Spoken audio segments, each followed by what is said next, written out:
Bonjour et bienvenue chez MNG Sorar. Comment descendre manuellement une nacelle élévatrice en cas de panne? Il n'existe pas une manipulation identique pour toutes les machines. Selon le modèle, la descente de secours peut utiliser les commandes au sol, une alimentation auxiliaire, une pompe manuelle, une vanne ou une tirette dédiée.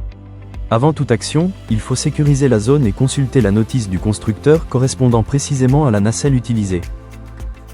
Commencez par prévenir l'occupant du panier et maintenez une communication permanente avec lui.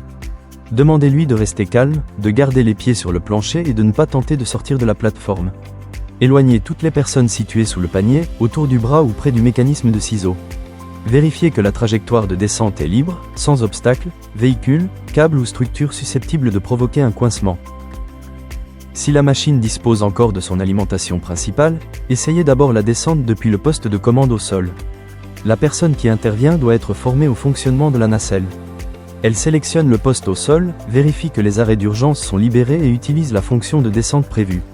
Les commandes doivent être actionnées progressivement afin de conserver un mouvement maîtrisé et de pouvoir l'arrêter immédiatement en cas d'anomalie.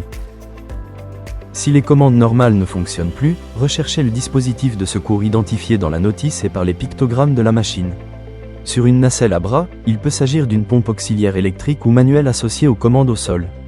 Sur une nacelle ciseau ou amas verticale, une vanne, une poignée ou un câble de descente peut être prévu. Leur emplacement et leur ordre d'utilisation varient. Ne transposez jamais la procédure d'un autre modèle. Actionnez uniquement la commande décrite par le constructeur et procédez lentement. Une personne surveille la plateforme, le bras ou le mécanisme pendant toute la descente. L'occupant reste à l'intérieur, le portillon fermé, et signale immédiatement tout obstacle ou mouvement inhabituel.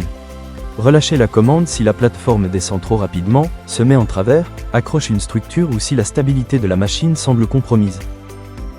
Si la descente de secours ne fonctionne pas, n'insistez pas et ne démontez aucun composant. Il ne faut jamais desserrer un flexible hydraulique, ouvrir une vanne non identifiée, shunter un capteur ou tenter de retenir mécaniquement la plateforme. Interdisez l'accès à la zone, consignez la nacelle et contactez le service technique ou le loueur. Si l'occupant est exposé à un danger immédiat, appliquez le plan de secours du chantier et appelez les services d'urgence. Pour conclure, la descente manuelle d'une nacelle doit être préparée avant le début du travail. La notice doit rester disponible sur la machine et une personne formée au sol doit connaître les commandes de secours. Leur fonctionnement doit être vérifié lors des contrôles préalables prévus par le constructeur. En cas de panne, sécurisez la zone, communiquez, utilisez uniquement le dispositif identifié et arrêtez-vous si la procédure échoue. Pour vos besoins en nacelles élévatrices, rendez-vous sur www.mngsorar.com.